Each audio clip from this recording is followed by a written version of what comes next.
లోక్సభ ఎన్నికల వేళ ఈవీఎంలపై సుప్రీంకోర్టు సంచలన తీర్పు వెలువరించింది. ఈవీఎం, వీవీప్యాట్లపై దాఖలైన అన్ని పిటిషన్లను సుప్రీంకోర్టు కొట్టివేసింది.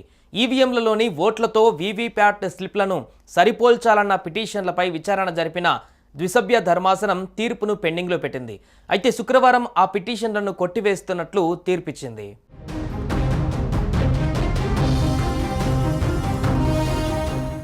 ఎలక్ట్రానిక్ ఓటింగ్ యంత్రాల ఈవీఎంలో పోలైన ఓట్లను వీవీప్యాట్ స్లిప్లతో 100% సరిపోల్చడం కుదరదని అత్యున్నత న్యాయస్థానం తీర్పు చెప్పింది. ఈ మేరకు ప్రతిపక్షాలు దాఖలు చేసిన పిటిషన్లను తిరస్కరించింది. ప్రస్తుతం కొనసాగుతున్న పద్ధతి బాగుందని పేర్కొంటూ జస్టిస్ సంజీవ్ ఖన్నా, జస్టిస్ దీపాంకర్ దత్తాలతో కూడిన ధర్మాసనం ఏకాభిప్రాయంతో 2 తీర్పులు వెలువరించింది. ఈవీఎంలతో పోలింగ్ నిర్వహించడంపై అభ్యంతరం వ్యక్తం చేస్తూ పేపర్ బ్యాలెట్ ఓటింగ్ నిర్వహించాలనే డిమాండ్ను కూడా సుప్రీం ధర్మాసనం ఈ సందర్భంగా తోసిపుచ్చింది.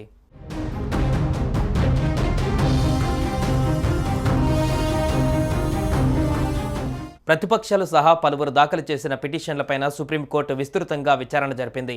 ఈ సందర్భంగా ప్రోటోకాల్లు, సాంకేతిక అంశాలపై ఎన్నికల సంఘానికి పలు ప్రశ్నలు సంధించింది. పోలింగ్ నిర్వహణ, ఈవీఎంల పనితీరుపైన ఎన్నికల సంఘం నుంచి ధర్మాసనం వివరణ తీసుకుంది. అనంతరం తీర్పును రిజర్వ్ చేసిన ద్విసభ్య ధర్మాసనం తాజాగా తీర్పు వెలువరించింది. ఈ సందర్భంగా ఎన్నికల సంఘానికి పలు ఆదేశాలు జారీ చేసింది.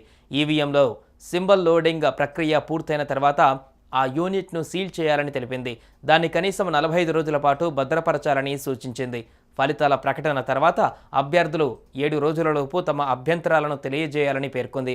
అప్పుడు ఇంజనీర్ల బృందం మైక్రో కంట్రోలర్ ఈవీఎంలో బర్న్ చేసిన మెమోరీని తనిఖీ చేయాలని తెలిపింది.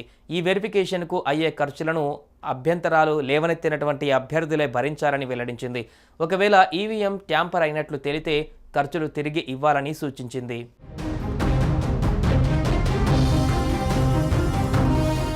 వీవీప్యాట్ మిషన్లపైన ఓటరుకు స్లిప్ సులువుగా కనిపించే అద్దం స్థానంలో 7 సెకండ్ల పాటు లైట్ వచ్చినట్లు మాత్రమే కనిపించేలా మరో రకమైన గ్లాస్ను ఏర్పాటు చేస్తూ 2017లో ఎన్నికల కమిషన్ నిర్ణయం తీసుకుంది. ప్రస్తుతం ఓ అసెంబ్లీ స్థానంలో 5 ఈవీఎంలలోని ఓట్లను వీవీప్యాట్ స్లిప్లతో వెరిఫై చేస్తున్నారు. అలా కాకుండా మొత్తం స్లిప్లను సరిపోల్చాలని పిటిషనర్లు డిమాండ్ చేస్తున్నారు. అయితే ఈసీ మాత్రం అది సులభం కాదని చెబుతోంది. ఈవీఎంలను ట్యాంపరింగ్ చేసే అవకాశం లేదని కోర్టుకు వివరించింది. వీవీప్యాట్ స్లిప్లతో ఈవీఎం ద్వారా పోలైన ఓట్లను 100% సరిపోల్చాలని పిటిషన్లు వాటిని సుప్రీంకోర్టు తిరస్కరించింది. సుమన్ టీవీలో మీ పర్సనల్ అండ్ బిజినెస్ ప్రమోషన్స్ కోసం కింది నెంబర్కి కాంటాక్ట్ చేయండి.